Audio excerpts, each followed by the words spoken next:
श्री स्वामी समर्थ. तुम्हा सर्वांचे आपल्या यूट्यूब चॅनलवरती मी अगदी मनापासून स्वागत करते. तुमच्या मनातील सर्व चांगल्या इच्छा स्वामी महाराज पूर्ण करोत हीच स्वामींच्या चरणी प्रार्थना करते आणि आजच्या व्हिडिओला सुरुवात करते. आज आहे सोमवती अमावस्या आणि या वर्षातील ही शेवटची अमावस्या आहे. सोमवती अमावस्या म्हटलं की या दिवसाला अनन्यसाधारण महत्त्व असते.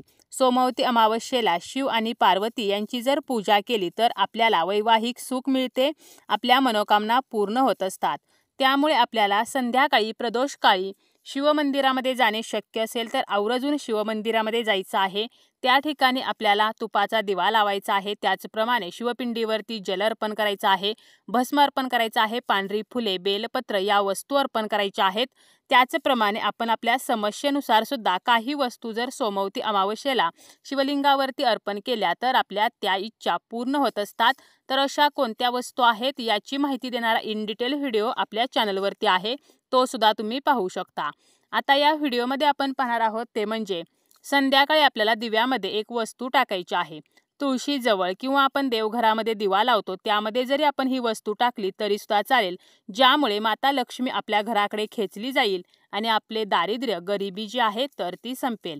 अशी कोणती वस्तू आहे तर याची संपूर्ण माहिती आपण या व्हिडिओमध्ये पाहणार आहोत. व्हिडिओला सुरुवात करण्या अगोदर तुम्ही जर चॅनलवरती नवीन असाल, पहिल्यांदाच माझे व्हिडिओ पाहत असाल तर चॅनलला सबस्क्राईब करा. व्हिडिओ माहितीपूर्ण वाटला तर व्हिडिओला लाईक करा.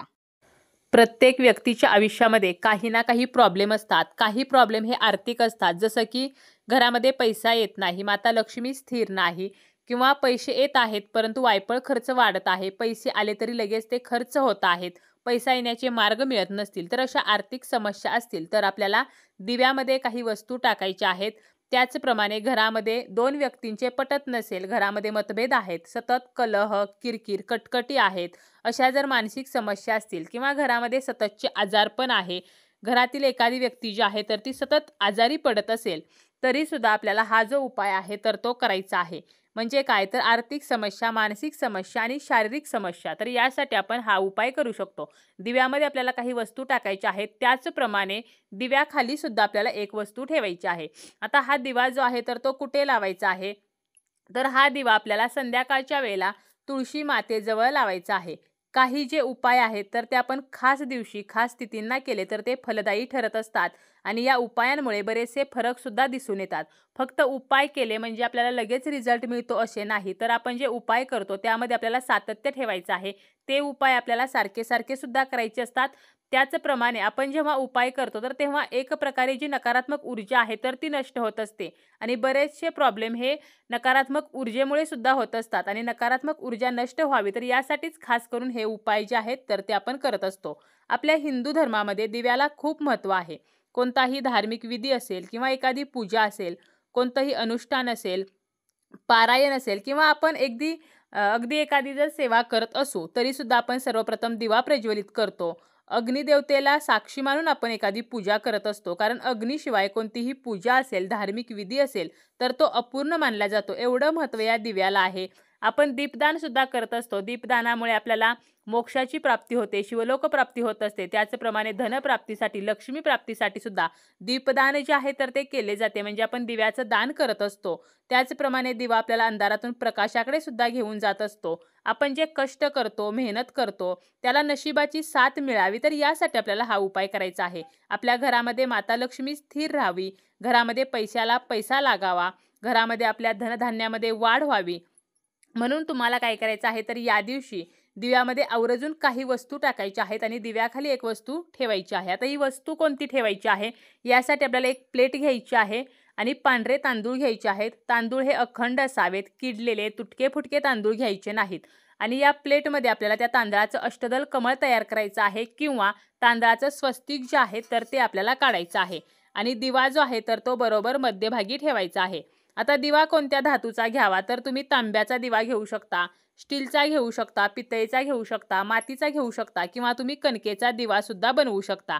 आणि या दिव्यामध्ये आपल्याला वात घालायची आहे. वात कशाची असावी तर आपण जी रेग्युलर वात वापरतो ती घालू शकता किंवा तुम्ही कलाव्याची वात जर घातली तर अतिशय शुभ मानलं जातं. कलाव्याची वात जी आहे तर त्याचे अतिशय शुभ परिणाम दिसून येतात। त्यामुळे जो कलावा आहे, जो रक्षासूत्राचा धागा असतो, तर याची सुद्धा वात आपण तयार करून दिव्यामध्ये घालू शकतो। दिव्यामध्ये शक्यतो तुपाचा वापर करायचा आहे। गाईचे तूप वापरा। म्हशीच्या तुपाचा वापर केला तर त्यामध्ये चिमूटभर हळद टाकायची आहे आणि जर तुपाचा वापर करणे शक्यच नसेल तर तेलाचा वापर जो आहे तर तो करायचा आहे।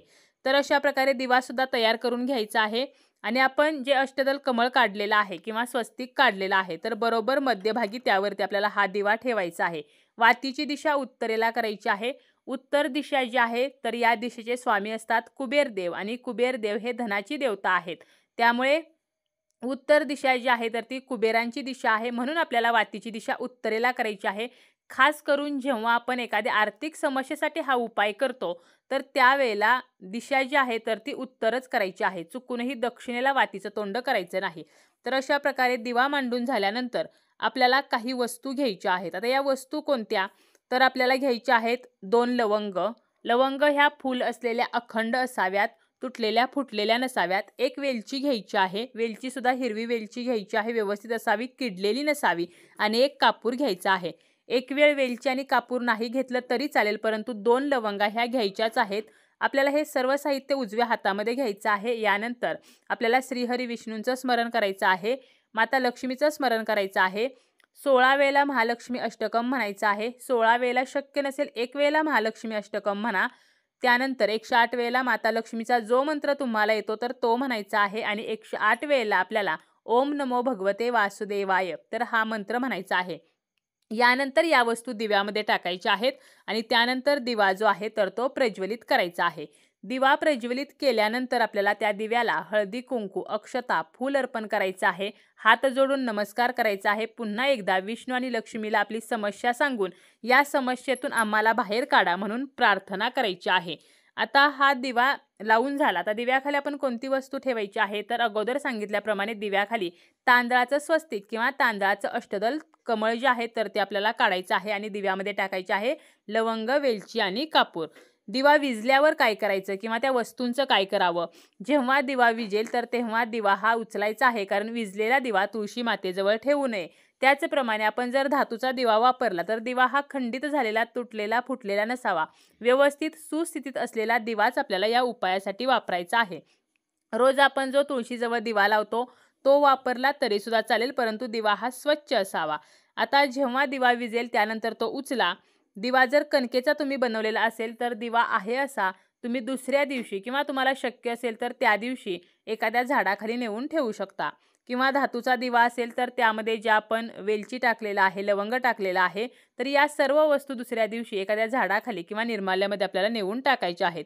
तर अशा प्रकारे आपल्या घरातील आर्थिक समस्या, शारीरिक समस्या आणि मानसिक समस्या नष्ट व्हाव्यात तर यासाठी काही वस्तू आपण नक्की दिव्यामध्ये टाकायच्या आहेत। काही ठराविक दिवशी, ठराविक तिथींना आपण जर हे उपाय केले तर याचे परिणाम जे आहेत तर ते आपल्याला दिसून येतात आणि आपलं जे काही दारिद्र्य आहे तर ते सुद्धा नष्ट व्हायला मदत होत असते।